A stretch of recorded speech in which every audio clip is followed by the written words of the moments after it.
Well, the population of Pyeongchang County is approximately 44,000 people. And the next Winter Olympics will be in Beijing with a population of over 21 million. But the Olympic Games weren't always so big. Lake Placid is a snowy little village in the Adirondack Mountains with a population of just 2,500 people. It's also synonymous with American Olympic history, thanks to the events of February 22nd, 1980. 5 seconds left in the game. Do you believe in miracles? Yes! Unbelievable. And it's our legacy. As you see a couple signs out there, the greatest sporting event of the century. It's something we live on. We've lived on for a long time, but it's something that you'll never forget. In a semifinal Olympic ice hockey matchup, an American team composed of blue-collar amateur hockey players took down the greatest hockey team on the planet, the Soviet Union. It's a game that later became known as the Miracle on Ice. And this is where they were. Back then, Butch Martin was the facilities manager and remembers the chaos of that magical moment.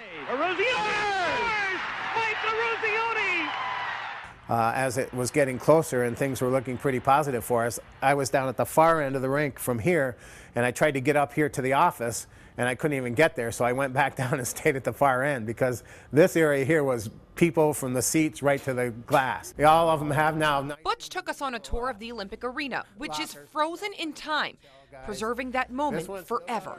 First stop, the Zamboni Tunnel, where he watched the miracle happen. As the time ticked down, as you were standing here, did you get like butterflies in your stomach, or was your heart beating? Were you sweaty? Definitely, because it was the Russians. You never want to give. They never going to give up. You never know what's going to come out of them. Zone to the right of Tretiak.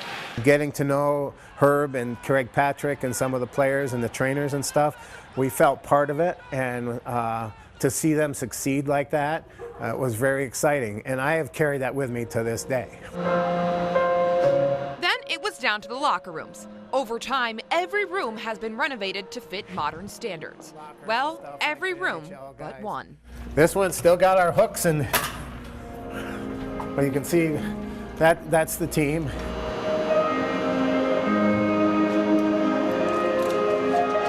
We are in locker room 5, and this is where the United States is. And this is not renovated. This is exactly, everything's authentic in here. This is, yes.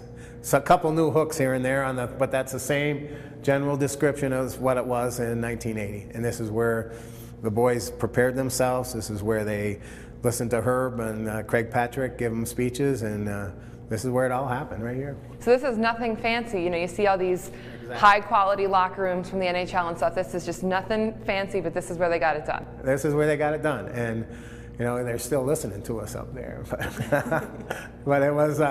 And at the time, this was pretty nice because it was big. You got space, you got hooks. A lot of locker rooms that those guys grew up with weren't half this nice. The young men who won the gold medal on this ice are much older now. Still, some occasionally return to Lake Placid's Olympic Arena for a visit and to feel the magic once again. They get excited. You can ask them, and the hair stands up on their back again. You could just see they were in amazement looking around, knowing they were here and what they accomplished and the mark they left on the hockey world.